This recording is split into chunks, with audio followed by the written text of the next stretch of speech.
Yuan Wang tanpa ekspresi, menatap Han Dingtian. Sudah waktunya bagimu untuk mengungkapkan kesetiaanmu. Siapapun yang dapat membuat Raja Yuan membayar harga lebih tinggi akan bisa mendapatkan posisi yang lebih tinggi di dinasti baru di masa depan. Han Dingtian berkata dengan keras. Ucapannya tentu saja ditujukan kepada Qian Yu, Matthew, dan orang lain yang hadir.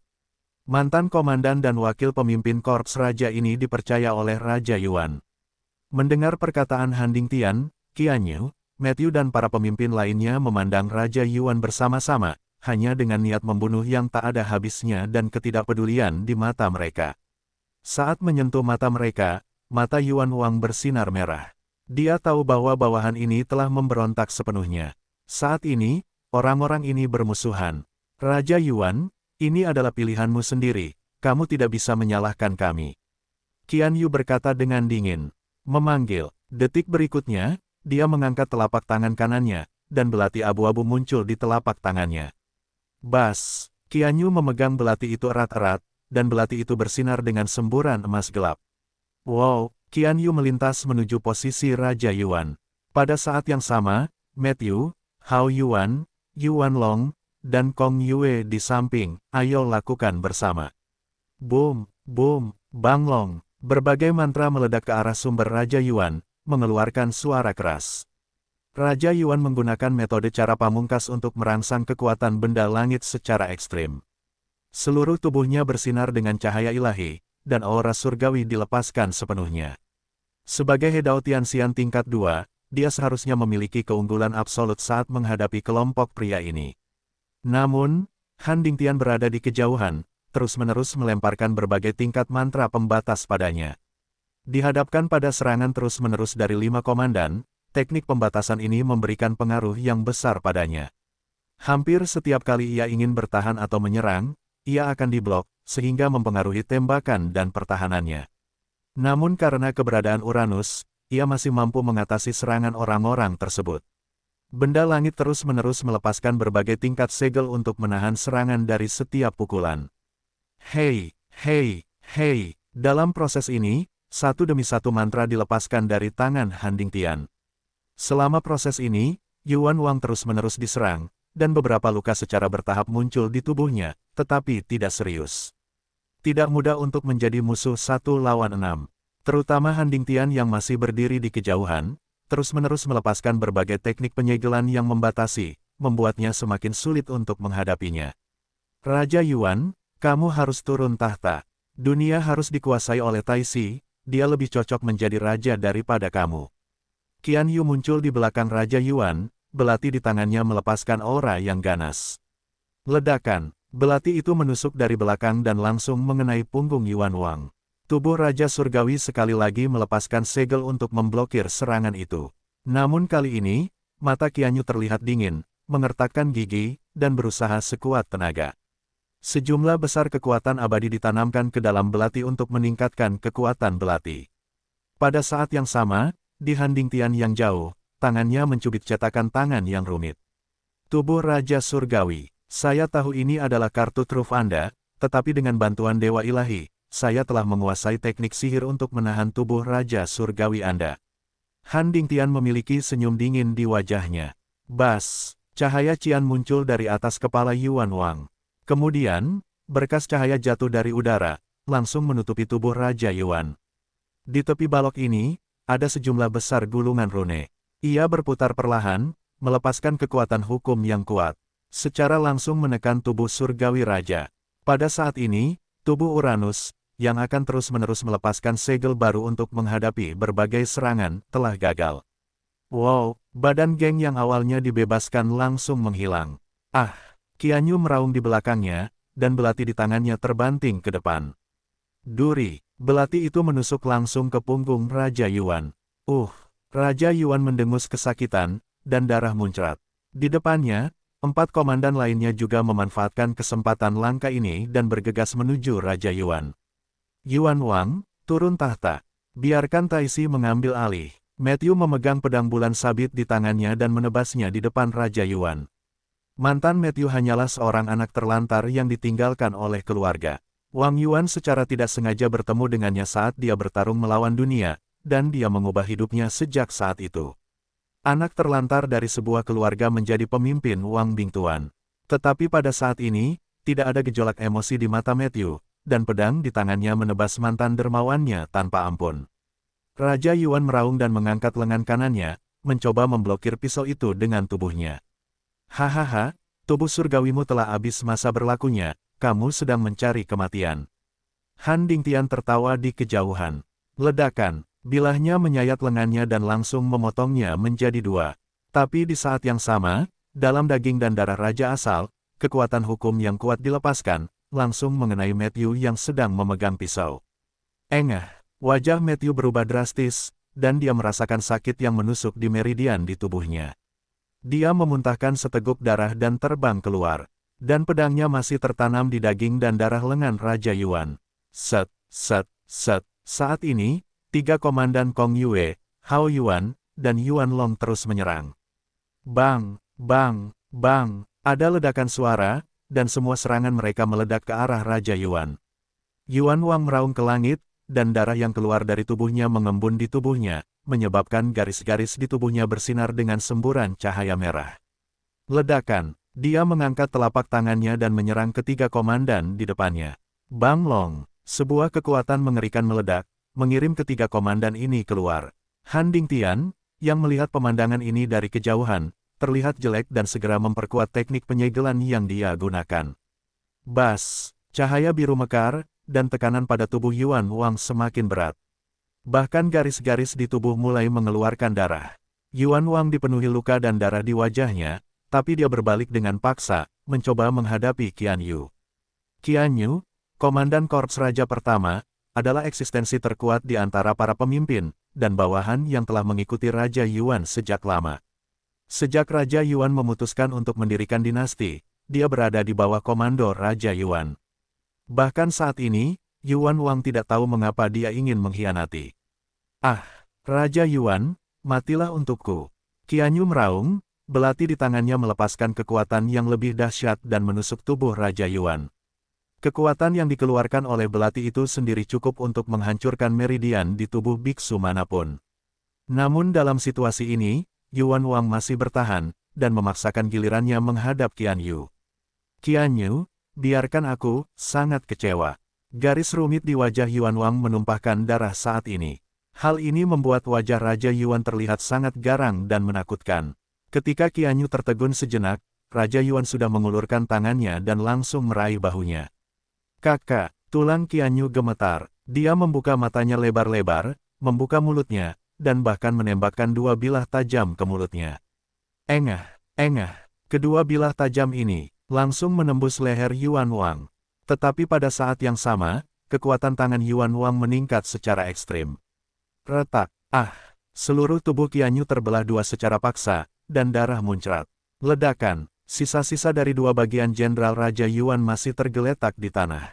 Saat ini, wajahnya berlumuran darah, lehernya berdarah, dan belati Qian Yu tertancap di punggungnya, masih membuat tubuhnya terkorosi.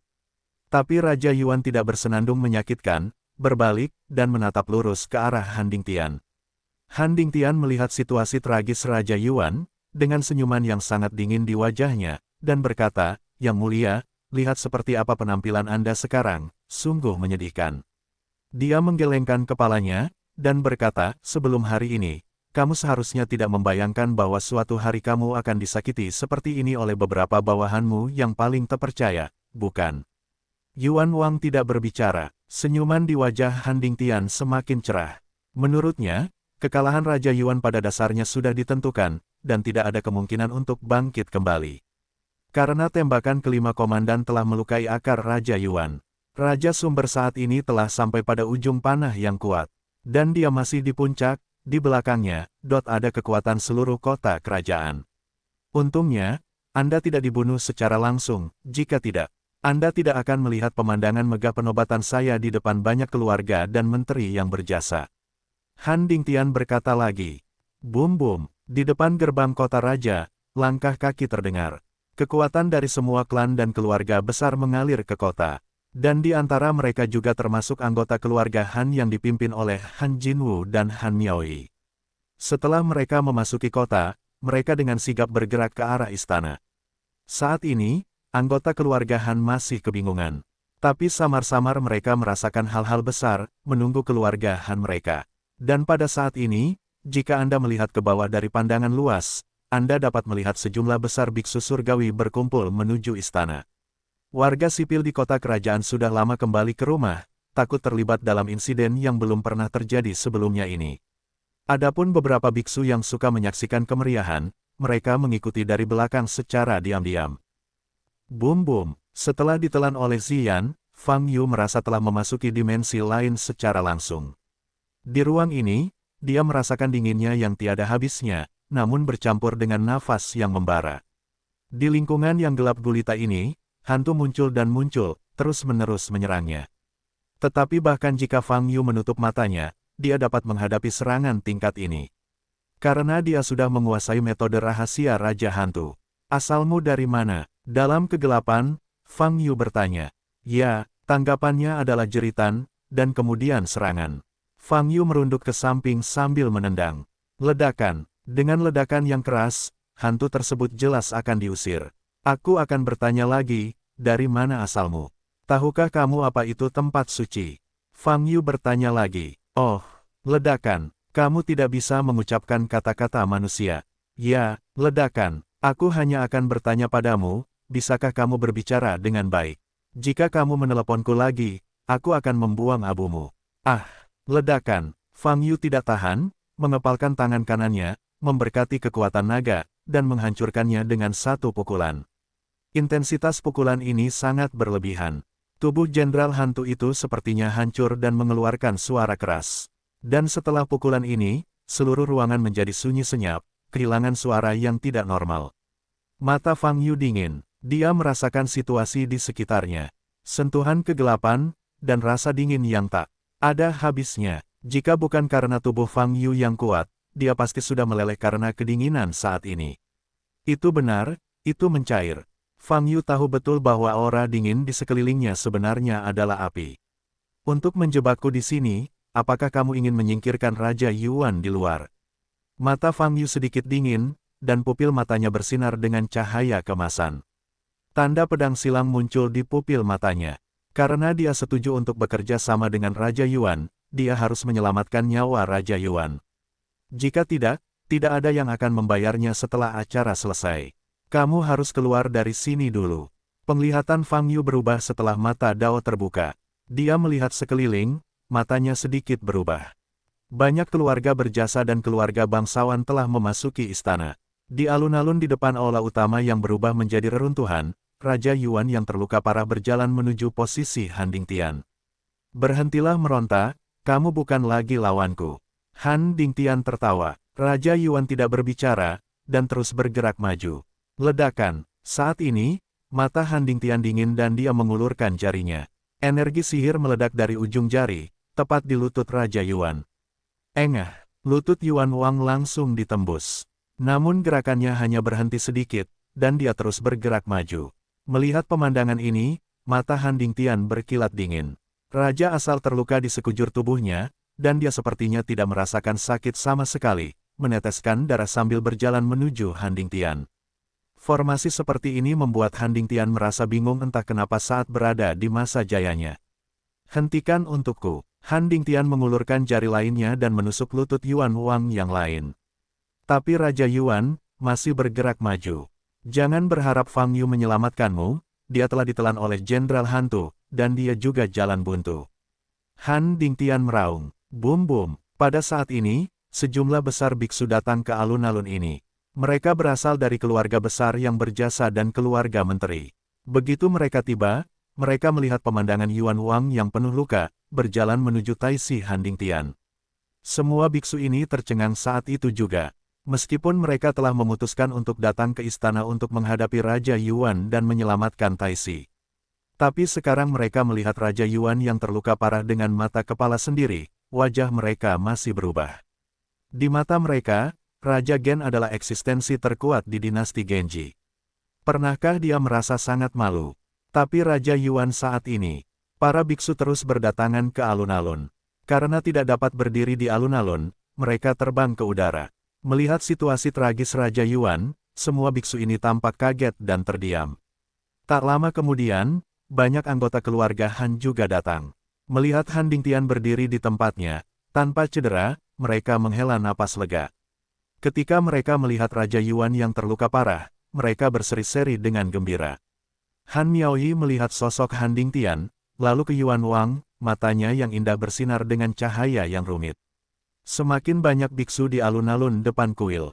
Para anggota dinasti ini, menyaksikan mantan Raja Yuan berakhir seperti ini, semua memiliki emosi dan kesedihan di wajah mereka. Jika saya mengetahui hal ini, mengapa repot-repot? Jika Raja Yuan tidak rakus akan kekuasaan, dia tidak akan berakhir seperti ini. Kamu, berlututlah untukku. Raja Yuan masih berjalan menuju Han Dingtian. Han Dingtian mengertakkan gigi, memotong telapak tangannya, dan menebas ke depan. Retakan, kaki Raja Yuan terpotong dari lututnya, dan tubuh kokohnya roboh. Kali ini, rasanya seperti berlutut di depan Han Dingtian. Hahaha, kamu mendapat banyak bantuan, tetapi kamu tidak mau membantu. Yuan Wang, nasibmu, hari ini, seluruh dinasti tidak akan mendapat ampun. Ini adalah balasan yang pantas kamu terima. Han Dingtian berkata sambil tersenyum lebar. Segera, ia berbalik, menghadap lebih dari 20.000 biksu yang berkumpul di belakang, membuka tangannya, dan berkata, di masa depan, saya akan menjadi raja baru. Anda hanya perlu pasrah kepada saya, membaca www.kansu.com bisa mendapatkan idenya. Semua yang Anda inginkan, Han Dingtian saat ini seperti pelangi. Dia merasa sudah berada di puncak. Dan di belakangnya, Raja Yuan terjatuh. Ini melambangkan pergantian kekuasaan lama dan baru. Han Dingtian akhirnya mencapai apa yang diimpikannya. Dia akan mengendalikan kekuasaan dan menjadi raja baru. Wow, pada saat ini, suara terobosan udara terdengar dari belakang. Han Dingtian masih sangat bersemangat dan tidak menanggapi. Patriark, cepat, keluar dari sini. Anggota keluarga Han berteriak sambil menangis. Namun saat ini, sudah terlambat. Sosok yang bersinar dengan cahaya keemasan muncul di belakang Han Dingtian. Itu adalah Fang Yu. Han Dingtian berbalik dengan linglung sambil berteriak. Lalu, dia melihat Fang Yu sambil mencibir. Saat ini, Fang Yu masih memegang pedang panjang dengan bilas sehalus dan tembus pandang seperti batu giok putih. Saya secara sepihak mengakui bahwa Anda telah menjadi raja baru dan berhasil naik tahta. Fang Yu mencibir, tapi kecanduan itu menyenangkan.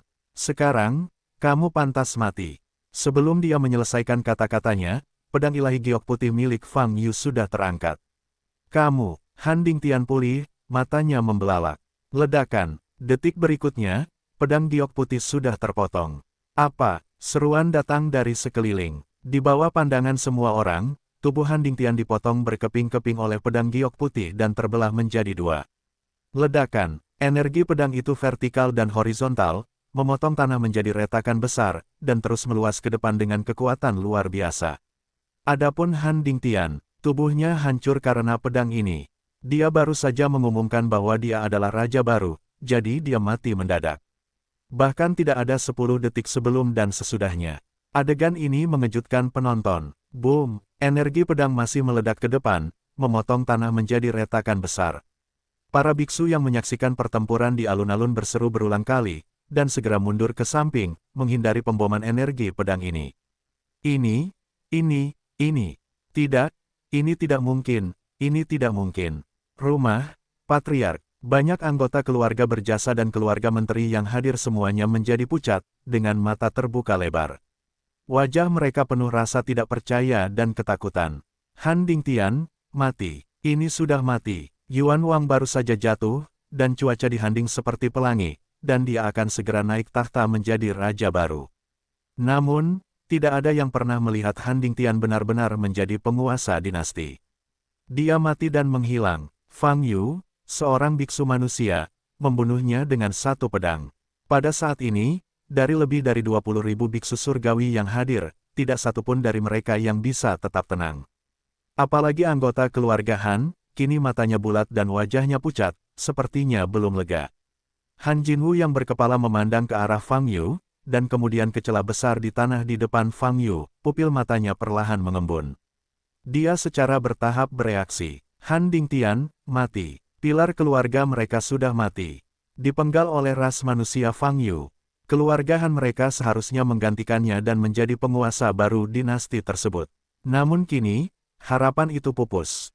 Gluk, Cham Jinwu mengepalkan tinjunya, dan melihat ke arah Fang Yu, giginya terkatup. Saya tidak tahu apakah itu ketakutan atau kebencian. Dan di belakangnya, Han Miaoyi juga tidak berdarah. Apa yang awalnya dia khawatirkan akhirnya terjadi. Itu adalah, Fang Yu memiliki konflik dengan kakeknya. Tapi sekarang, konflik memang terjadi, dan tidak ada ruang untuk bermanuver. Fang Yu membunuh kakeknya Han Dingtian segera setelah dia menembak. Kakek, mata Han Miaoyi memerah, tetesan air mata mengalir di matanya. Tanpa Han Dingtian, dia, seorang gadis manusia tanpa nama, akan mati beku di jalan. Oleh karena itu, meski tidak ada hubungan darah, dia sudah lama menganggap Han Dingtian sebagai kerabat terdekatnya. Sekarang, Han Dingtian sudah mati. Fang Yu berdiri di tempat, memegang pedang putih. Ada banyak prajurit dari resimen raja di depan. Namun setelah pemimpin mereka meninggal, mereka tidak berani bergerak. Setelah melihat langkah Fang Yu untuk membunuh Han Dingtian, mereka tidak punya nyali untuk melangkah maju. Pria di depanku, terlalu kuat. Mereka tahu betul bahwa pada dasarnya mereka bunuh diri ketika melangkah maju, tidak ada artinya. Dihadapkan dengan mata ngeri dan bingung yang tak terhitung jumlahnya, Fang Yu memegang pedang Dewa Giok Putih dan berdiri diam, mengerutkan kening. Oke, Fang Yu menatap pedang Giok Putih di tangannya. Bilahnya sedikit bergetar, bersinar dengan cahaya putih transparan. Energi pedang masih menyapu, dan niat pedangnya sangat keras. Tapi ini tidak normal. Biasanya, setelah membunuh makhluk tertentu dengan pedang Giok Putih, pedang Giok Putih akan mulai dengan rakus menyerap darah lawan. Namun kali ini, hal itu tidak terjadi. Excalibur Giok Putih sendiri perlu menyerap energi darah, yang tidak akan berubah. Oleh karena itu, satu-satunya masalah mungkin adalah kematian Han Dingtian. Han Dingtian, tidak ada ki darah yang bisa diserap. Dengan kata lain, Fang Yu sedikit mengernyit, menoleh untuk melihat ke udara ke samping. Bum bum bum, di udara, sekelompok api ungu perlahan menyala. Di tengah suara gemuruh, Ziyan tiba-tiba melebar, lalu mengencang lagi. Pada saat ini, tubuh Jenderal Hantu perlahan mengembun dan terbentuk. Di arah lain, lampu hijau muncul. Wow, detik berikutnya, sesosok tubuh muncul. Itu adalah Han Dingtian. Melihat Han Dingtian muncul, banyak biksu di depannya kembali berseru. Ada sorakan di dalamnya. Itu Taisi. Taisi belum mati. Benar saja, aku tahu Taisi tidak bisa jatuh begitu saja seperti ini. Sebelumnya, dikabarkan bahwa kekuatan Mahaguru lebih tinggi daripada Yuan Wang, dan aku seharusnya bisa melihatnya hari ini. Bagi banyak biksu yang hadir, mereka tetap memilih untuk berdiri di perkemahan Mahaguru. Karena Raja Sumber telah jatuh. Saat ini, mereka hanya memiliki satu musuh yang sama, yaitu biksu manusia di depan mereka, Fang Yu. Seorang biksu dari kelompok etnis kelas 10, betapa memenuhi syarat untuk berpartisipasi dalam perjuangan internal dinasti mereka. Orang bodoh seperti itu harus dibunuh. Anggota keluarga Han yang putus asa, setelah melihat Han Dingtian muncul, awalnya terkejut, dan kemudian menunjukkan ekstasi. Han Dingtian belum mati, pilar keluarga Han mereka belum runtuh. Han Miaoyi pun merasa lega saat melihat sosok Han Dingtian. Namun kekhawatiran di matanya belum berkurang setengahnya. Dalam situasi ini, pertarungan antara Han Dingtian dan Fang Yu tidak bisa dihindari. Tapi dia benar-benar tidak ingin melihat pemandangan seperti itu. Menurutnya, Fang Yu dan kakeknya tidak memiliki konflik kepentingan yang mendasar, dan seharusnya tidak sampai pada titik ini. Tapi saat ini, dia tahu dia tidak bisa mengubah apapun. Orang kuat di level ini tidak akan berubah pikiran hanya karena beberapa kata-katanya. Apa menurutmu, aku akan dibunuh olehmu dengan mudah. Wajah Han Dingtian tidak tampan, dan nadanya penuh dengan niat membunuh yang dingin. Di sisi lain, hantu itu juga mengeluarkan tangisan yang keras. Murid kembarnya menatap Fang Yu. Pupil merah yang berdarah itu menakutkan. Benar saja, itu bukan tubuh aslinya. Fang Yu berbalik, menghadap Han Dingtian, tersenyum, untungnya, kamu belum mati. Saya menyesal karena pedangnya terlalu kuat, dan saya masih memiliki banyak pertanyaan untuk ditanyakan. Petik 2. Fang Yu, Raja Yuan telah jatuh, dan saya raja baru. Kamu dapat berbicara denganku secara langsung jika kamu ingin mendapatkan hadiah apapun. Tidak perlu berkonflik denganku untuk orang mati. Han Dingtian menarik napas dalam-dalam dan berkata, Tao, pernyataan ini pada dasarnya setara dengan menyerah. Han Dingtian sama sekali tidak ingin terus bertarung dengan Fang Yu. Ketika Raja Yuan jatuh, keinginannya hampir terpenuhi. Rencananya, selanjutnya dia hanya perlu naik tahta dan menjadi raja baru, dan impiannya selama bertahun-tahun pun terwujud. Kemunculan Fang Yu benar-benar sebuah kecelakaan dan variabel. Sekarang, dia hanya ingin menghilangkan variabel Fang Yu, meskipun harus membayar harga tertentu. Oh, maksudmu menyerah? Fang Yu bertanya sambil menatap Han Dingtian. Wajah Han Dingtian berkedut. Ada begitu banyak anggota keluarga berjasa dan keluarga menteri di sekitarnya. Dia tidak boleh terlalu lemah, jika tidak, dia tidak akan mampu menegakkan keagungan raja. Tapi Fang Yu mengatakan ini secara langsung, hanya untuk menyelamatkan mukanya. Menyerah. Aku tidak bisa menyerah. Mata Han Dingtian tajam, dan dia berkata dengan dingin, saya hanya menunjukkan jalan terang. Jika Anda tidak mengerti, Anda memaksa saya untuk mengambil tindakan. Tapi aku sudah setuju dengan Raja Yuan. Fang Yu berkedip dan berkata, Raja Yuan, dia sekarat. Han Dingtian mencibir, tidak ada kesepakatan antara kamu dan dia yang akan berlaku, karena dinasti besar ini telah berpindah tangan. Ya, sekarang rajanya adalah kamu, maka aku hanya perlu membunuhmu, bukankah raja akan kembali ke Raja Sumber? Apakah perjanjian itu juga akan berlaku? Fang Yu berkata sambil tersenyum. Wajah Han Dingtian sangat jelek. Dia benar-benar tidak mengerti mengapa Fang Yu harus melawannya. Apakah karena pemakaian sebelumnya? Untuk penggunaan sebelumnya, aku bisa memberimu imbalan yang cukup, tidak kurang dari yang diberikan Raja Yuan padamu. Apakah ini tidak cukup? Han Dingtian bertanya dengan gigi terkatup. Fang Yu menggelengkan kepalanya dan berkata, tidak cukup. Kemarahan Han Dingtian telah tersulut sepenuhnya. Agar tidak menghabiskan waktu dan tenaga melawan Fang Yu, postur tubuhnya dinilai cukup rendah. Tapi Fang Yu tidak bertahan, tidak mungkin. Fang Yu, kupikir orang kuat sepertimu tidak akan pernah memiliki otak yang buruk. Tapi sekarang sepertinya kamu tidak punya otak sama sekali. Ini mungkin sifat inferior ras manusiamu. Han Dingtian benar-benar terkoyak. Di muka, dia belum siap untuk melanjutkan negosiasi dengan Fang Yu. Oh, jika kamu tidak bisa menang, kamu memulai serangan pribadi. Ini level yang terlalu rendah. Fang Yu menggelengkan kepalanya, matanya tiba-tiba menjadi dingin, dan berkata, lagi pula, aku harus memberitahumu. Aku ingin memindahkanmu, ini tidak ada hubungannya dengan kepentingan. Ini tidak ada hubungannya dengan Raja Yuan, dan itu tidak ada hubungannya dengan penggunaanku sebelumnya. Han Dingtian menyipitkan matanya, dan warna keraguan muncul di matanya. Aku ingin memindahkanmu karena, kamu memiliki jejak halaman suci, dan monster dengan kembang api ungu di sekujur tubuhmu. Fang Yu berkata dengan dingin. Ledakan. Begitu suara itu turun, Fang Yu tiba-tiba berbalik dan menebaskan pedang ke arah hantu di udara. Wow, energi pedang yang ganas mengalir keluar, seperti roda bulan, berisi kekuatan penghancur, meledak ke arah jenderal hantu. Ah, menghadapi aura pedang menakutkan dari udara, hantu itu akan berteriak sangat keras namun tajam. Ledakan, sejumlah besar api ungu muncul lagi. Ledakan, pedang Qi menebas, menghancurkan Ziyan hingga berkeping-keping. Fang Yu tidak memperhatikan situasi para jenderal hantu, dan malah menatap Han Dingtian dengan mata dingin. Memanggil, sosoknya berubah menjadi cahaya keemasan, berkedip di depan Han Dingtian. Wajah Han Dingtian berubah, telapak tangannya keluar, dan dia melakukan teknik penyegelan.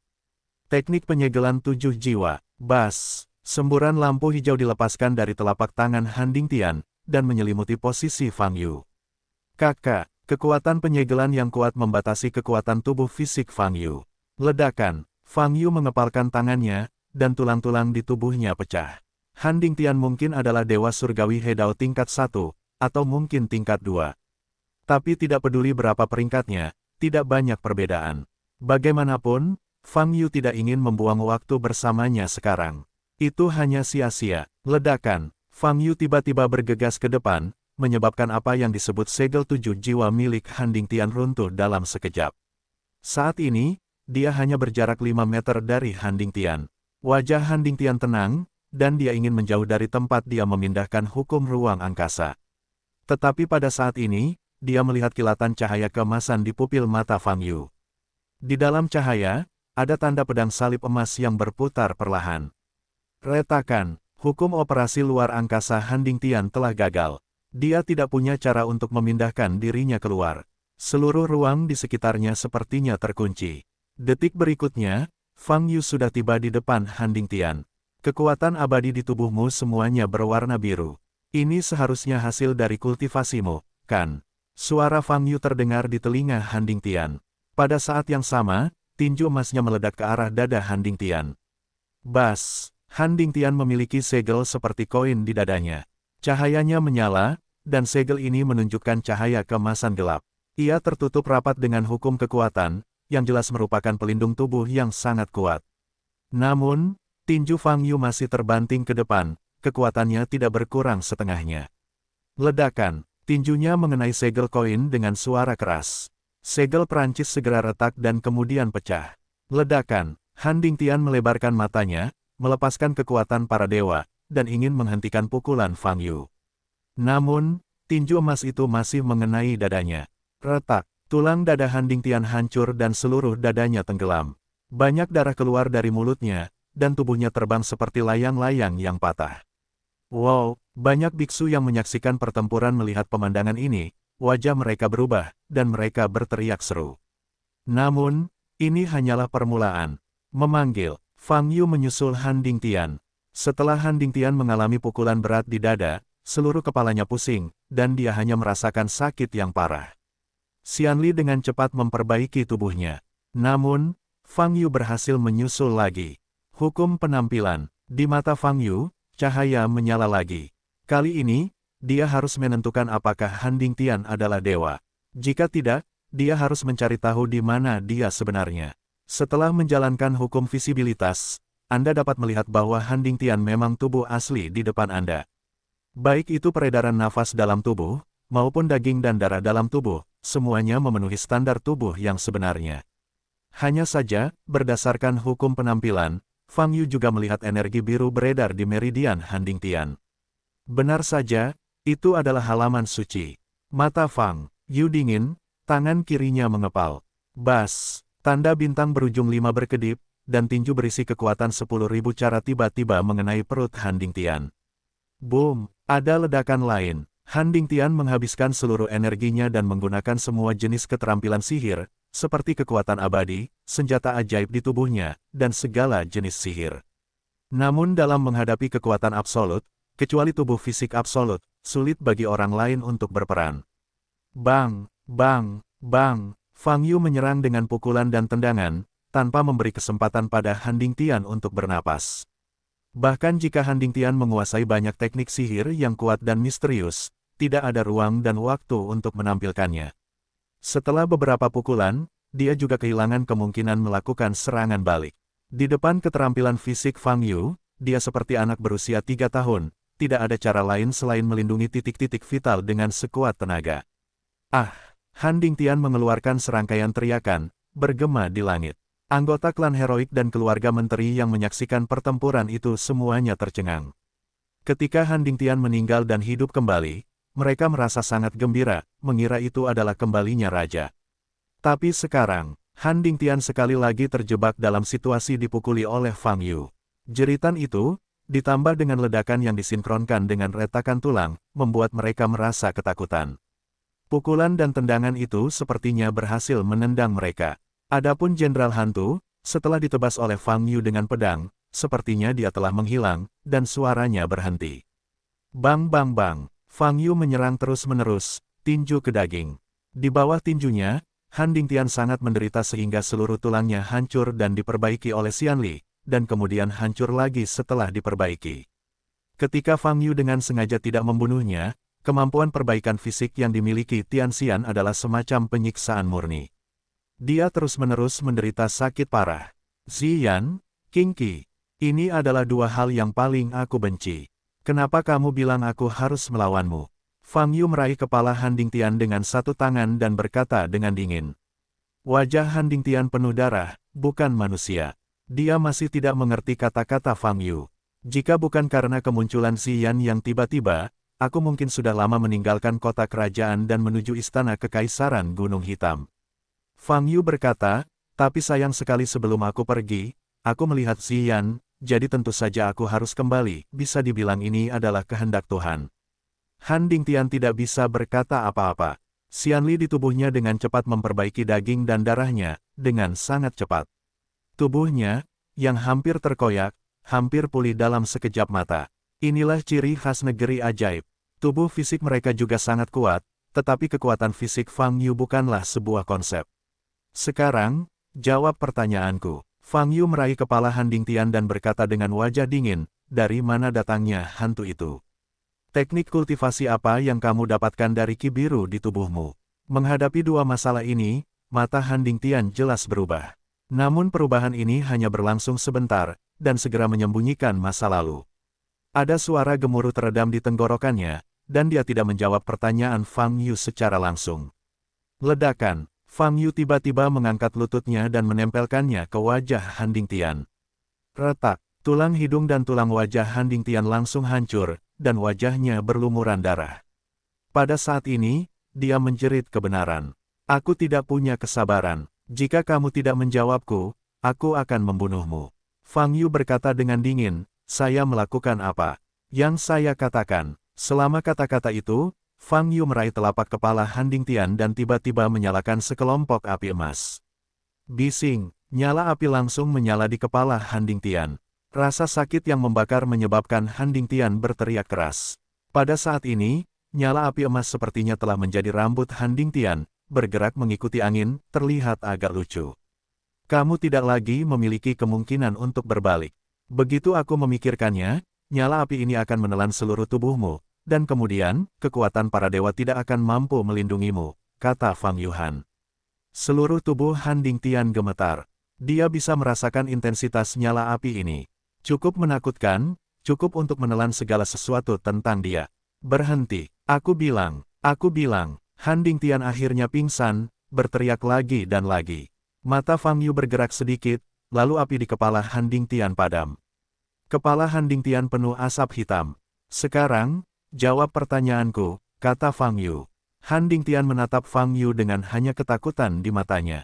Namun, jika Anda memberitahu informasi yang relevan, dia mungkin juga akan mengalami kesialan. Bagaimana melakukan? Apa yang harus saya lakukan saat ini? Hati Han Dingtian terguncang, tapi dia masih tidak berbicara untuk beberapa saat. Sepertinya kamu tidak menangis lagi jika tidak melihat peti mati itu. Mata Fang Yu dingin dan tangan kanannya keras. Aku, hantu akan menjadi bantuan yang dikirim oleh Tuan Ilahi, dan mantra yang aku kuasai, juga diajarkan oleh Tuan Ilahi. Han Dingtian tidak bisa menahan tekanan pada akhirnya dan menjawab pertanyaan Fang Yu. Ya Tuhan, mata Fang Yu sedikit berubah, menatap Han Dingtian, menyipitkan matanya dan bertanya, jelaskan, apa identitas spesifik dari Tuan Ilahi, dan dari mana asalnya? Ya Tuhan, aku tidak tahu identitas dewa itu, kekuatannya, aku juga tidak tahu. Kata Han Dingtian. Fang Yu menangkap Han Dingtian tepat di depannya, dan berkata dengan dingin, jadi kamu masih ingin mati, kan? Aku hanya tahu bahwa dia adalah Protos. Dia adalah orang dewasa dari Protos. Han Dingtian berkata dengan cemas. Protos. Hati Fang Yu terkejut. Kata Protos, terakhir kali saya mendengarnya, masih terucap di mulut Yuan Shizizun. Protos, kini telah terpecah menjadi banyak kelompok etnis. Dari kelompok etnis mana ia berasal? Fang Yu bertanya lagi. Aku tidak tahu, aku benar-benar tidak tahu. Han Dingtian menggelengkan kepalanya berulang kali dan berkata, dia tidak pernah memberitahuku tentang identitasnya. Lalu bagaimana kamu bisa terhubung dengannya? Mengapa apakah dia membantumu? Fang Yu bertanya dengan mata dingin. Ya, itu karena, Han Dingtian menelan ludah. Saat ini, hidupnya ada di tangan Fang Yu. Rahasia-rahasia yang awalnya perlu dia simpan, tentu saja dia tidak bisa menyimpannya lagi. Kecuali Tuhan-Tuhan datang untuk menyelamatkan. Tapi sekarang tampaknya Tuhan-Tuhan tidak punya niat untuk bergerak sama sekali. Han Dingtian tidak punya pilihan lain. Jika kamu tidak ingin mati, kamu hanya bisa memberitahu Fang Yu hal-hal ini. Saat itu, dewa penguasa muncul di hadapanku bersama seorang bayi perempuan. Dia memintaku untuk merawat gadis itu dengan baik sampai dia besar nanti. Han Dingtian berkata dengan pengetahuan spiritualnya, selama saya melakukannya, Tuhan Yang Maha Esa akan melakukannya. Dapat membantu saya memenuhi keinginan saya. Tapi keinginan ini, jika bayi perempuan itu benar-benar besar, hanya bisa membantuku mewujudkannya ketika dewa bisa membawanya pergi. Itu sekarang. Mendengar kata-kata ini, mata Fang Yu berkilat karena terkejut. Karena dia sudah menebak siapa bayi perempuan itu. Bayi perempuan itu adalah Han Miaoyi. Fang Yu bertanya sambil menyipitkan mata. Petik 2. Ya, Han Dingtian menjawab, aku membesarkannya dengan sumber daya terbaik, dan Tuhan akan segera membawanya pergi, jadi, bantu juga aku memenuhi keinginanku. Dia berkata bahwa dia tidak akan melakukannya sendiri, jadi dia mengirimiku seorang jenderal hantu untuk membantuku, dan dia juga membantuku membuat serangkaian rencana. Mata Fang Yu berkedip dan bertanya, dengan kata lain, baru-baru ini serangkaian hal yang direncanakan oleh guru ilahi. Termasuk memanfaatkanku. Ya, Han Dingtian menjawab dengan cemberut, awalnya kupikir itu lebih sederhana. Bajingan itulah yang memintaku untuk memanfaatkanmu dan opini publik. Fang Yu mengerutkan kening dan tidak berkata apa-apa. Pria dari Protos, hubungan seperti apa yang akan dia miliki dengan pengadilan suci? Selain itu, Han Miaoyi. Fang Yu berbalik dan melihat para biksu yang menyaksikan pertempuran di kejauhan. Tetapi pada saat ini, sesosok hantu muncul dari ketiadaan dan muncul tepat di depan bidang penglihatannya, kurang dari 20 meter jauhnya. Hantu itu berangsur-angsur menjadi nyata, dan Han Miaoyi benar-benar muncul di sampingnya. Namun, saat ini, Han Miaoyi menutup matanya rapat-rapat dan pingsan hingga koma. Sosok ini tampak seperti sosok, mengenakan jubah abu-abu, dengan topeng putih bersih di wajahnya, hanya sepasang mata cian yang terlihat. Dia menatap langsung ke arah Fang Yu, seolah melihat Han Dingtian di tangan Fang Yu. Tuhan selamatkan saya, Han Dingtian berteriak. Mendengar permohonan bantuan tersebut, sosok yang dikenal sebagai dewa itu tidak berkutik. Dia menatap lurus ke arah Fang Yu tanpa mengeluarkan suara. Pada saat ini, Fang Yu juga sedang melihat dewa Tuhan ini.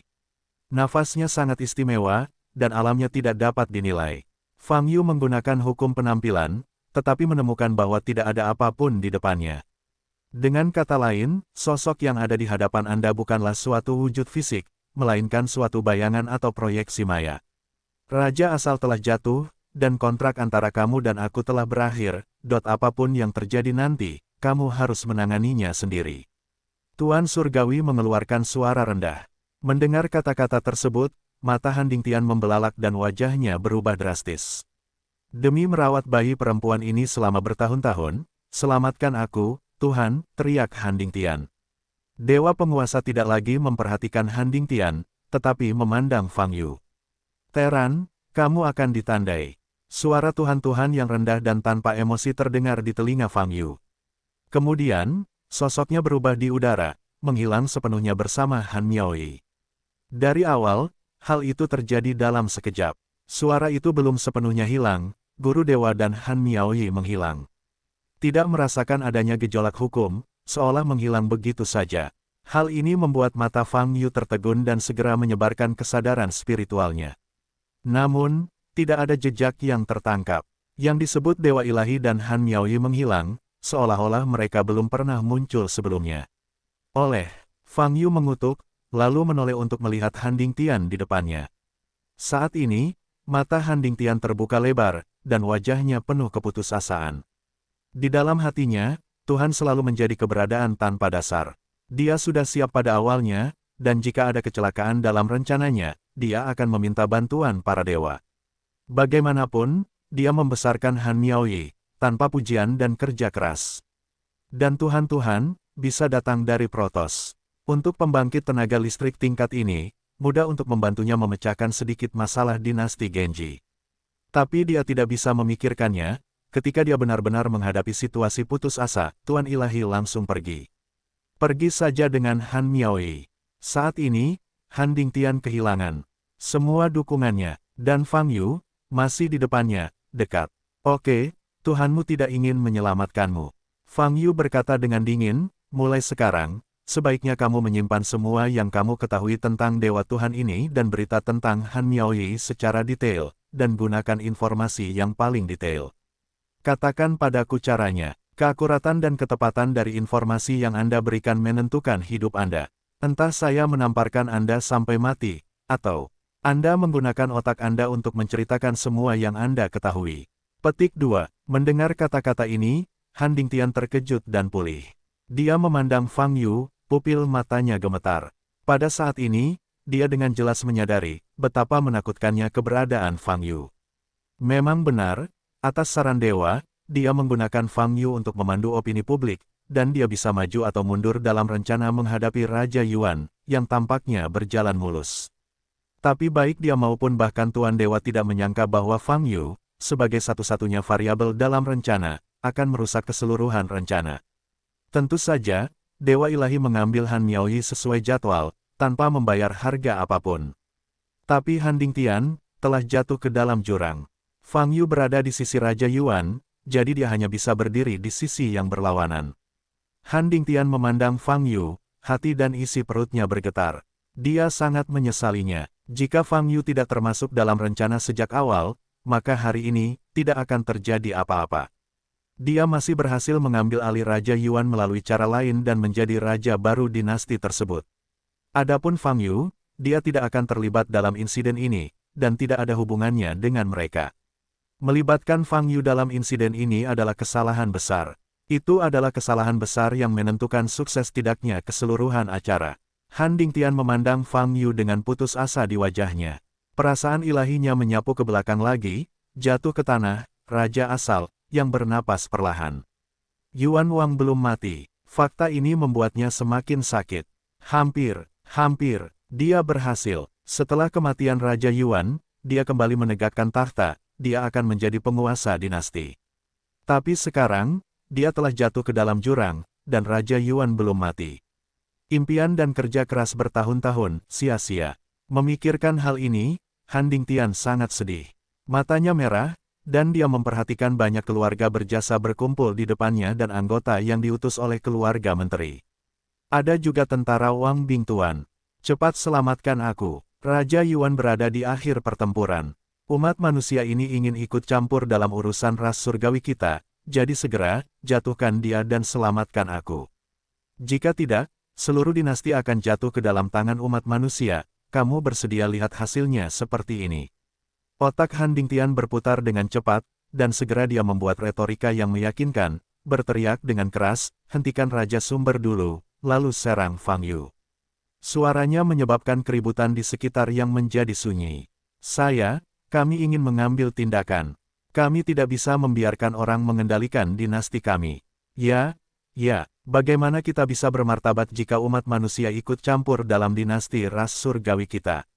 Bunuh pencuri anjing manusia bersama-sama. Bunuh Fang Yu ini, selamatkan Taixi, kami ingin mendirikan dinasti baru. Di bawah teriakan Mahaguru, emosi banyak keluarga berjasa dan anggota keluarga menteri dimobilisasi dan digemuruh.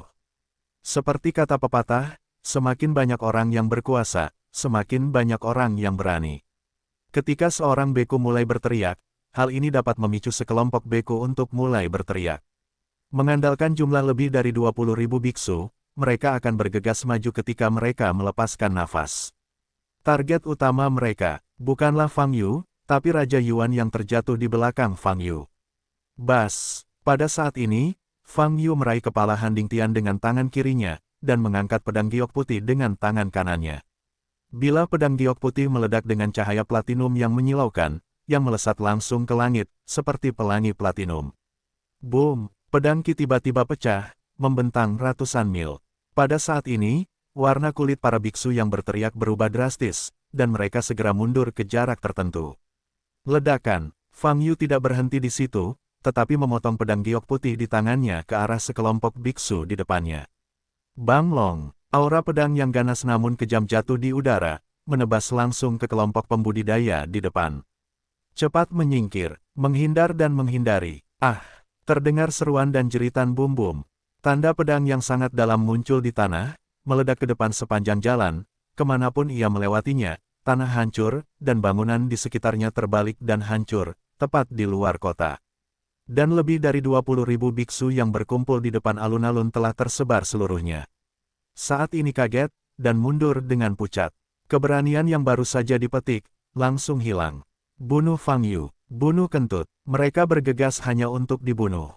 Kamu mati dengan baik. Fang Yu berdiri di udara, pakaian peri di tubuhnya terlihat putih.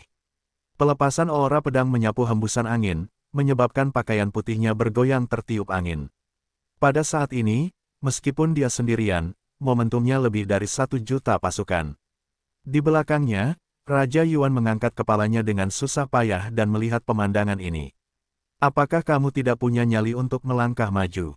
Fang Yu melihat sekeliling. Setelah disapu oleh Fang Yu, para biksu mundur dengan cepat, bahkan banyak dari mereka yang berteriak ketakutan, menangis dan melarikan diri. Setelah beberapa saat, alun-alun di sekitarnya tiba-tiba menjadi kosong. Anggota keluarga yang disebut berjasa dan keluarga menteri semuanya berpencar dan melarikan diri satu sama lain. Hanya anggota keluarga Han yang berdiri kosong, tanpa darah di wajah mereka. Saat ini, mereka tidak tahu harus berbuat apa. Permohonan Grandmaster Anda tidak baik, Anda tahu, tidak ada keluarga yang mau bekerja untuk Anda. Fang Yu memandang Han Dingtian di tangannya dan tertawa sinis. Han Dingtian benar-benar terjerumus ke dalam kelesuan yang menyedihkan. Menghadapi sarkasme Fang Yu, dia bahkan tidak bisa mengucapkan sepatah kata pun. Sudut mulut Fang Yu sedikit terangkat, dan matanya sedikit berkedip. Tampaknya di bidang manapun, area manapun adalah sama. Yang kuat menghormati yang kuat, yang lemah memakan yang kuat. Ketika dia pertama kali datang ke benua Yunyu, ketika dia pergi ke kota kuno Datong, dia dapat dengan jelas merasakan segala macam tatanan dan penindasan hierarki yang ketat. Namun ketika dia sampai di tengah dan mulai, semua ketertiban lenyap. Tingkat tinggi dinasti Genji yang tampaknya kuat, di hadapan kekuasaan absolut, hanyalah pasir yang berantakan. Tentu saja, hal ini tidak bisa disalahkan pada dinasti Genji, hanya Fang Yu sendiri.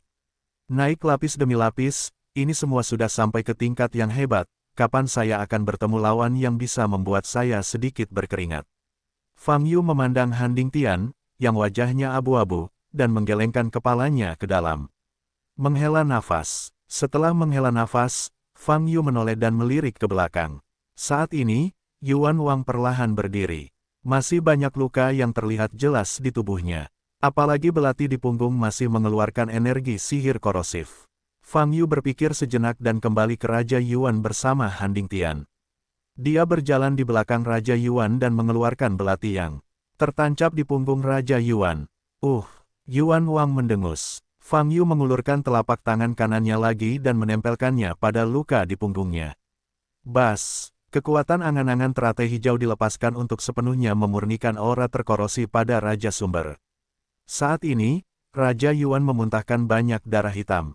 Pada saat yang sama, kondisinya telah banyak pulih. Dewa adalah dewa, dan vitalitasnya sangat kuat. Fang Yu menggelengkan kepalanya dan berkata dengan emosi, sepertinya kamu tidak bisa mati. Ngomong-ngomong, kamu seharusnya baru saja melihat bahwa aku, sebagai peraih medali emas, pada dasarnya telah membantumu untuk naik level. Pemberontakan, kamu telah memenuhi permintaanmu. Saat ini, pemimpin pemberontakan ada di tanganku, tapi aku tidak bisa mengajarimu untuk saat ini. Aku perlu menanyakan banyak informasi kepadanya dan mencarikanku lingkungan yang tenang. Situasi Raja Yuan telah meningkat pesat, dia menatap Fang Yu, terdiam sejenak, dan perlahan mengangguk. Seperempat jam kemudian, di hukuman mati jauh di dalam istana Yuan.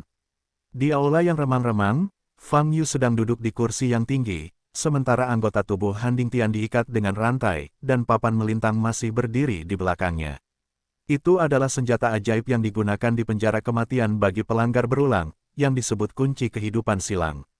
Setelah kunci dipasang, pada dasarnya ia kehilangan semua kemampuan untuk menolak. Bahkan jika itu adalah peri, ia akan seperti makhluk fana, tidak dapat menunjukkan sedikit pun kekuatan abadi. Fang Yu duduk di kursi tinggi, memandang Han Dingtian dengan dingin, dan berkata, saya punya 10.000 cara untuk menyiksa Anda sambil menyelamatkan hidup Anda, membuat Anda lebih baik daripada kematian. Anda harus mengerti. Han Dingtian memandang Fang Yu, wajahnya pucat, dan hanya ada ketakutan di matanya. Saat ini, dia tidak punya ide untuk menolak. Selain itu, Tuan Ilahi telah meninggalkannya, dan dia tidak perlu menyimpan rahasia untuk Tuan Ilahi. Ceritakan padaku detail dari apa yang disebut dewa penguasa yang memberimu Han Miaowei, kata Fang Yu. Saat itu, saya adalah Taisi, dan dalam perjalanan keluar, saya bertemu dengan Tuhan Ilahi, dan bayi yang dia gendong di tangannya. Han Dingtian terdiam sejenak dan menjawab, "Jelaskan, di mana kamu bertemu dengannya?" Fang Yu bertanya sambil menyipitkan matanya. "Di hutan perawan di bagian paling utara dinasti Genji, saya memasuki hutan untuk menjelajahi wilayah di utara." Jawab Han Dingtian. "Melanjutkan," kata Fang Yu. "Di hutan perawan itu, ada banyak monster ganas. Tim kami tidak lemah, tetapi telah menghadapi beberapa situasi berbahaya. Oleh karena itu, tampaknya Raja Dewa yang menggendong bayi muncul di tempat seperti itu." Tiba-tiba, Han Dingtian berkata dengan mata berkedip, dan pada saat yang sama saat bertemu dengan Tuan Ilahi, roh ganas kuno yang kuat dan tidak biasa muncul. "Oh, apa itu?" Fang Yu bertanya. "Itu naga, naga yang penuh cahaya merah." Han Dingtian mengingat situasi pada saat itu, masih terlihat terkejut di matanya, dan berkata, "Kami tidak tahu nama naga ini, tetapi perilakunya sangat baik. Bermusuhan, setelah melihat kami, dia langsung menyerang kami. Sebagian besar anggota tim kami, ditelan oleh naga ini. Untungnya, Tuhan mengambil tindakan dan menyelamatkan kita semua." "Mengapa dia menyelamatkanmu? Bagaimana proses pertempurannya?" Fang Yu bertanya dengan cemberut. "Proses pertempuran, kami tidak melihat bahwa setelah Dewa Ilahi menembak, dia dengan cepat mengucapkan mantra yang sangat kuat, yang mungkin adalah peri. Setelah itu, naga itu sepertinya dibawa olehnya ke ruang lain untuk bertarung, dan itu tidak pernah muncul lagi, tidak ada nafas." Kata Han Dingtian. "Nanti," Fang Yu bertanya, "ketika Tuhan muncul kembali, saya dapat melihat beberapa luka di tubuhnya, tetapi itu tidak serius. Dia datang kepada kami dan kami berterima kasih padanya." Han Dingtian berkata, "Setelah itu, apa yang saya katakan sebelumnya terjadi. Dewa itu memberitahuku bahwa dia berasal dari Protoss dan memintaku untuk membesarkan bayi perempuan di tangannya untuk tumbuh dewasa. Kemudian salah satu keinginanku akan terpenuhi. Saat itu saya tidak terlalu memikirkannya, jadi saya setuju saja. Setelah itu, saya menamai bayi perempuan itu Han Miaoi, sebagai cucu angkat. Saya belum pernah bertemu Tuhan-Tuhan lagi sampai saat ini. Anda tahu apa yang terjadi nanti?" Han Dingtian menunduk dan perlahan menjawab pertanyaan Fang Yu. Fang Yu mengerutkan kening dan bertanya, "Ras macam apa Han Miaoi itu? Mengapa dia mengira dia adalah ras manusia? Bukankah dia ras dewa?" Fang Yu mengerutkan kening. "Saya tidak tahu apakah Miaoi adalah seorang Protoss, tetapi menilai dari ciri-ciri darahnya, saya merasa dia lebih seperti ras manusia. Dan guru dewa juga meminta saya untuk merahasiakan keberadaannya. Oleh karena itu, saya memberitahu Miaoi sejak aku masih kecil, dia adalah ras manusia, aku membawanya kembali dari luar," jawab Han Dingtian. Fang Yu meletakkan dagunya di tangannya. Dia ingat saat pertama kali melihat Han Miaoi, dia melihat garis-garis di wajah dan leher Han Miaoi tersamar. Di saat yang sama, dia juga merasakan kelainan pada nafas Han Miaoi. Tapi dia benar-benar tidak bisa memastikan apakah Han Miaoi adalah ras manusia. Dia hanya bisa mengatakan, dekat dengan ras manusia, tapi tidak persis. "Kamu membesarkan Han Miaoi selama bertahun-tahun, apakah kamu tidak memperhatikan kelainan lain pada dirinya?" Fang Yu bertanya. Han Dingtian mengangkat kepalanya dan menjawab, "Bakat kultivasinya luar biasa, dan pada saat yang sama dia sangat pintar. Bagi para biksu, dia masih sangat muda, tetapi basis kultivasinya dapat hidup selama ribuan tahun dan puluhan ribu bertahun-tahun. Bertahun-tahun, bahkan lebih dari 100.000 tahun biksu. Ini seharusnya karena fisiknya berbeda dari biksu biasa, tapi saya tidak tahu." Fang Yu tidak berbicara lagi, hanya mengerutkan kening dan berpikir. Dilihat dari informasi yang tersedia saat ini, hubungan antara Raja Dewa ini dan Han Miaoi masih belum pasti. Jika Han Miaoi adalah keturunan dari apa yang disebut penguasa dewa, mengapa ia harus diserahkan kepada Han Dingtian untuk dibesarkan? Anda tahu, kekuatan Tuan Ilahi ini pasti jauh lebih unggul dari Han Dingtian. Selain itu, Han Miaoi mungkin bukan seorang Protoss. Hubungan di antara mereka, alasan pendidikan, pasti ada hubungannya dengan itu. Namun informasi yang dapat diperoleh dari Han Dingtian masih terlalu sedikit. Jika Anda ingin memahami segalanya, Anda harus menangkap guru ilahi sebelum Anda dapat bertanya.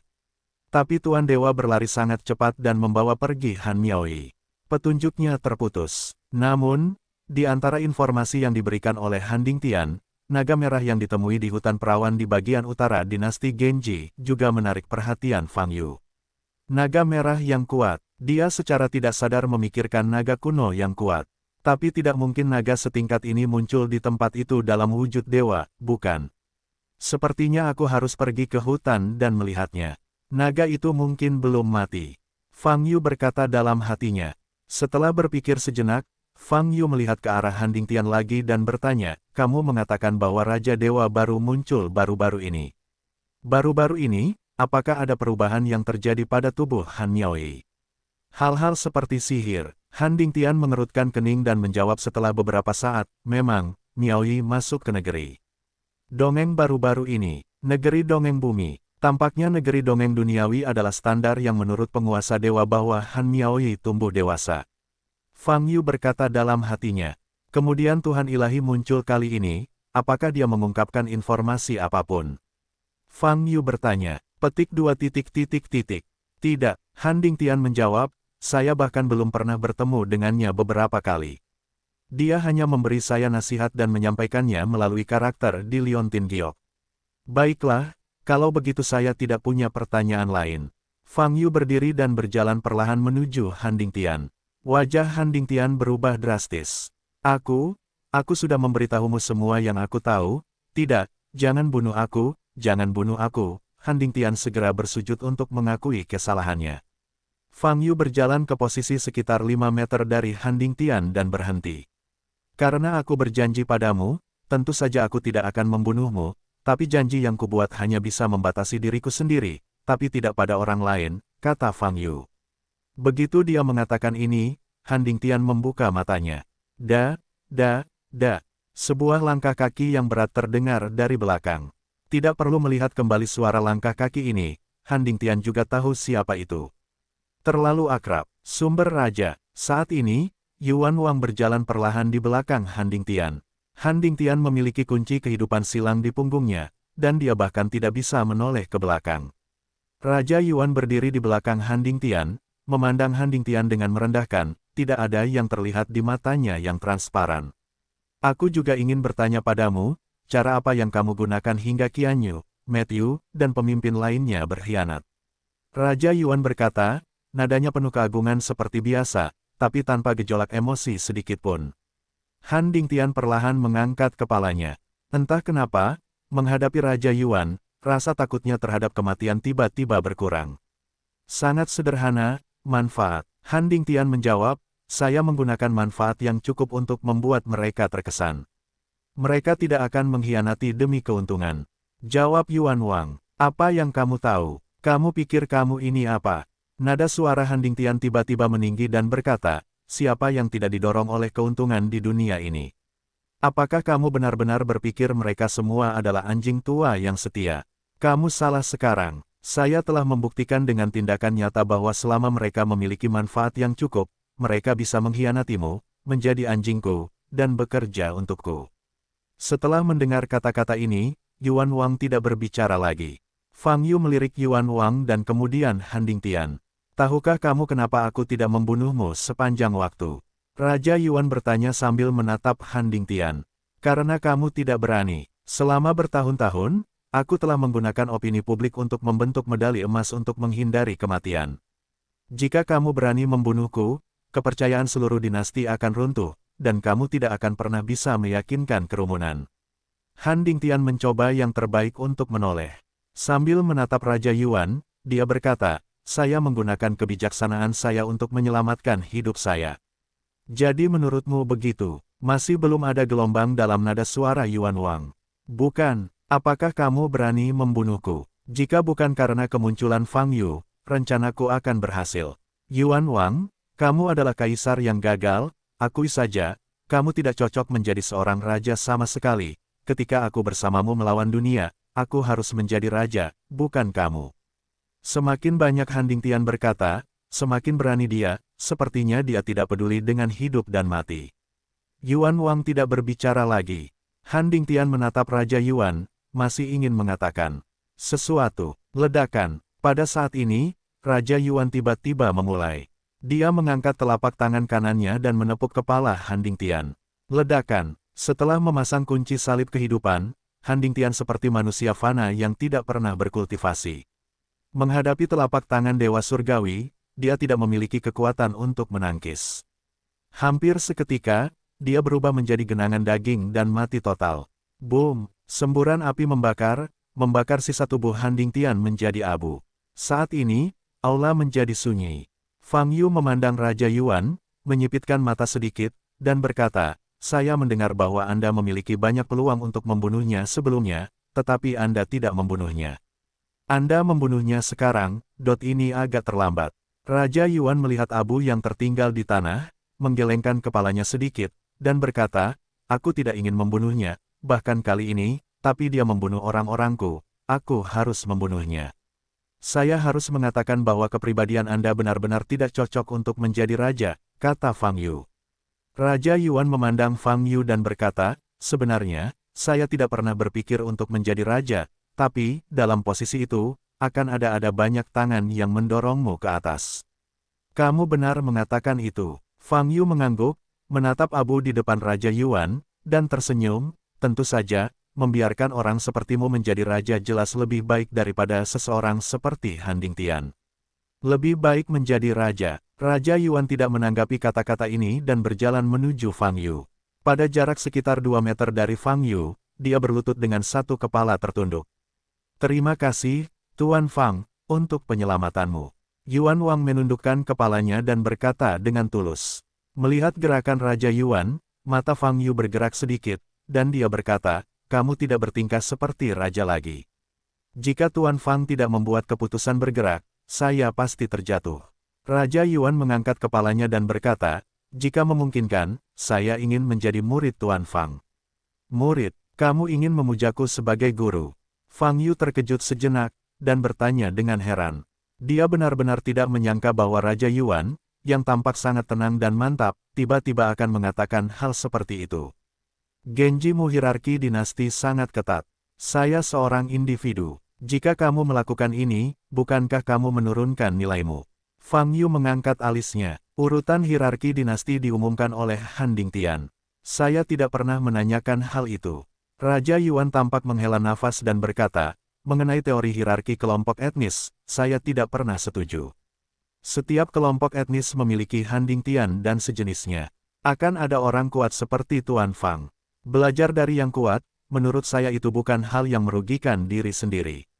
Lagi pula, aku jauh lebih rendah daripada Tuan Fang." Pidato Fang Yu oleh Yuan Wang membuat Fang Yu sedikit tidak wajar.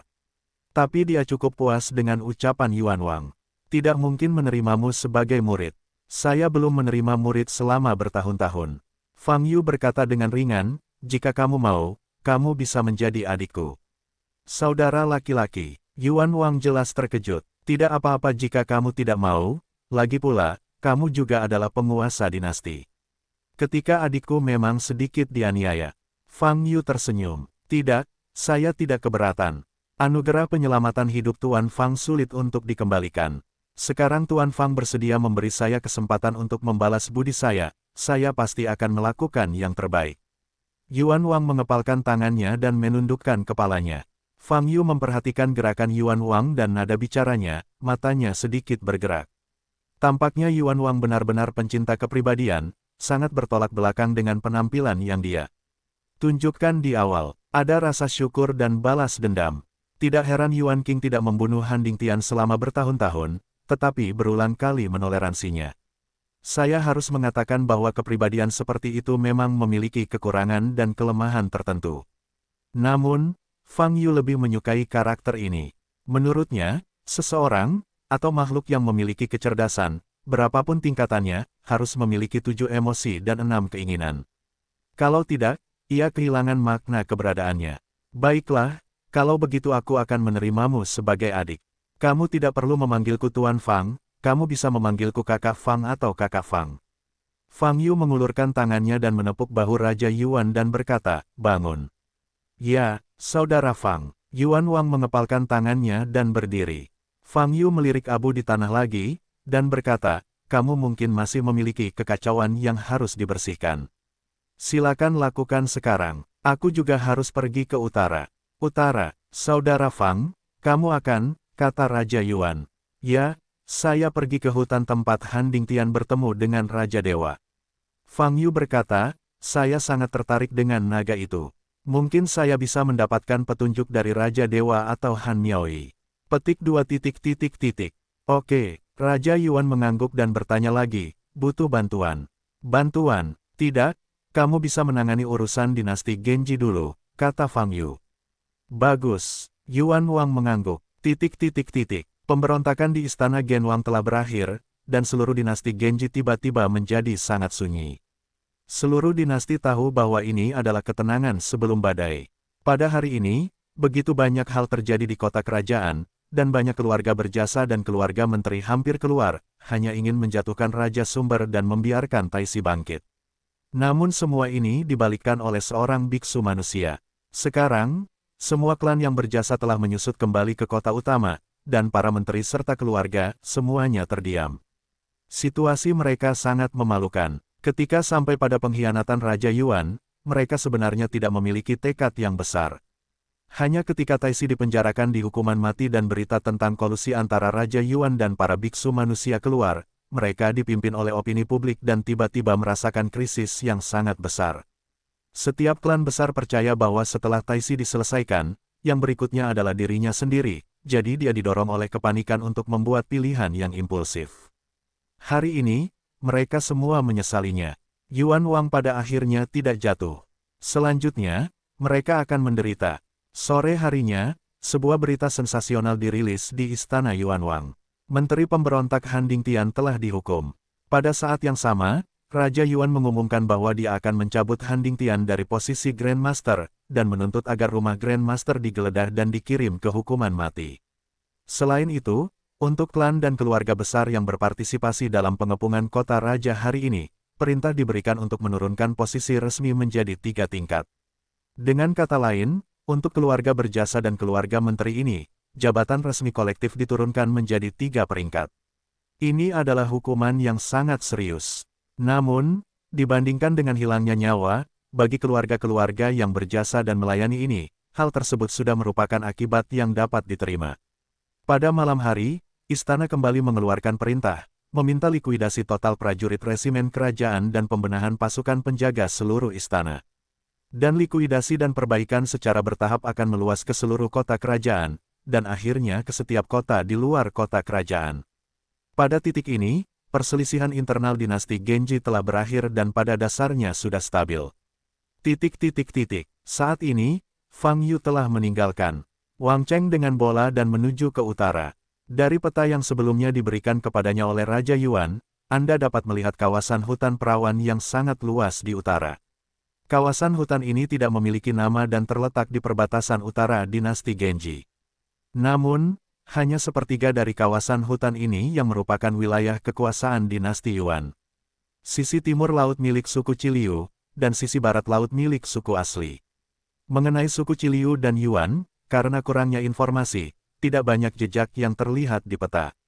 Namun menurut Raja Yuan, kedua etnis ini termasuk dalam kelompok etnis kelas 7, dan kekuatan mereka tidak terlalu jauh dari klan surgawi, sehingga bisa damai selama bertahun-tahun.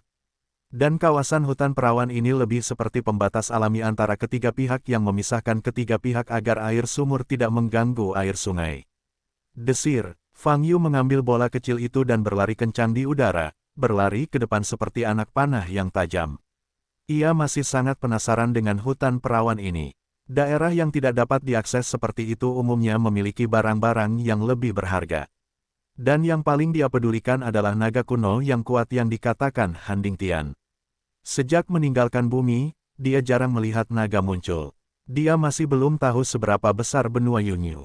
Tetapi jika benua Yunyu adalah satu-satunya bintang dan benua di alam ini, maka benua Yunyu begitu besar sehingga sungguh tak terbayangkan. Bahkan jika benua Yunyu hanya berukuran sama dengan alam Suyuan, keduanya tidak terbayangkan.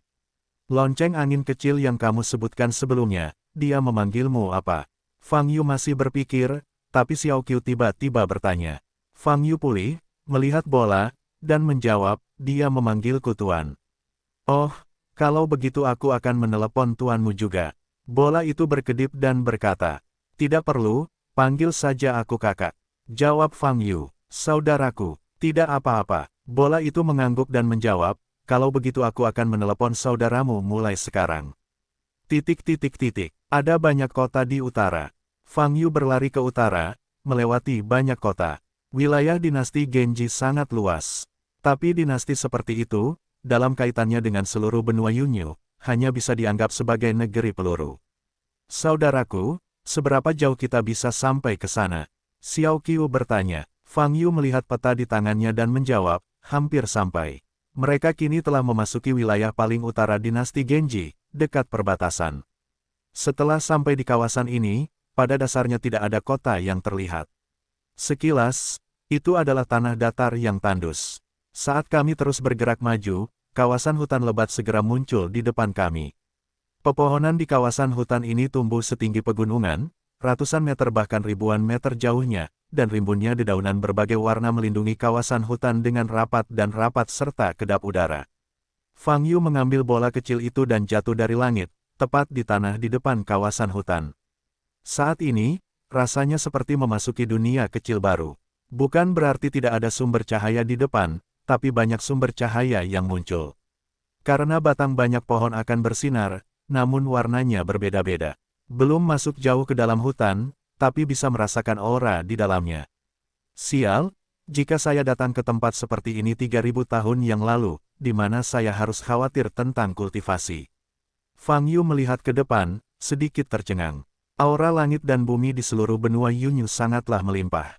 Di kawasan hutan ini, intensitas auranya lebih dari 2 kali lipat dibandingkan di luar, yang bisa dikatakan sangat berlebihan. Namun setelah mencapai level tertentu, Reiki hanya sekedar pelengkap dan bukan keharusan. Di dalamnya sangat indah. Bola itu membuka matanya lebar-lebar, dan mata hitam legamnya bersinar terang. Pepohonan dengan warna cahaya berbeda-beda memang sangat indah. Dan di benua Yunyu, banyak tumbuhan akan bersinar. Dalam pandangan Fang Yu, ini juga harus menjadi perwujudan aura langit dan bumi. Di bawah nutrisi energi spiritual, tumbuh-tumbuhan ini memiliki spiritualitas dan aura. Pergilah, mungkin lebih indah untuk masuk. Fang Yu berkata pada Xiao Qiu. Segera, keduanya pergi satu demi satu dan berjalan ke dalam kawasan hutan. Dadada, kawasan hutan sangat sepi dan tidak ada kebisingan. Setelah masuk, hanya ada langkah kaki Fang Yu dan Xiao Qiu. Bola itu mengulurkan tangan dan dengan erat menggenggam sudut baju Fang Yu. Dia sedikit pemalu, tapi dia sangat penasaran dengan pemandangan di depannya. Bagaimanapun, dia tidur selama bertahun-tahun dan tidak pernah meninggalkan tempat itu. Sekarang dia bisa keluar dan berjalan, ada dunia baru di mana-mana di matanya. Sepanjang jalan, Fang Yu juga mengamati sekeliling. Di saat yang sama, dia juga melepaskan kesadaran spiritualnya, perlahan menyebar ke kejauhan. Sejauh ini, ia belum menemukan adanya makhluk abnormal di kawasan hutan tersebut. Seluruh kawasan hutan sangat sepi, dan tidak ada jejak yang ditemukan. Di tempat dengan energi spiritual yang begitu besar, mustahil tidak ada makhluk yang menghuninya.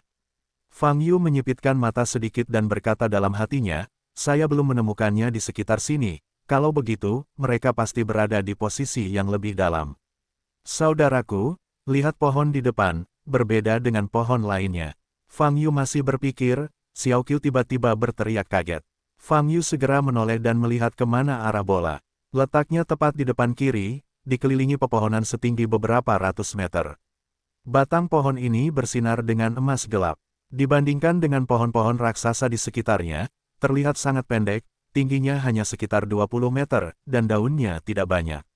Namun di dahan yang agak kering, ada buah emas yang bergelantungan. Saya harus mengatakan bahwa buah emas masih terlihat sangat menarik.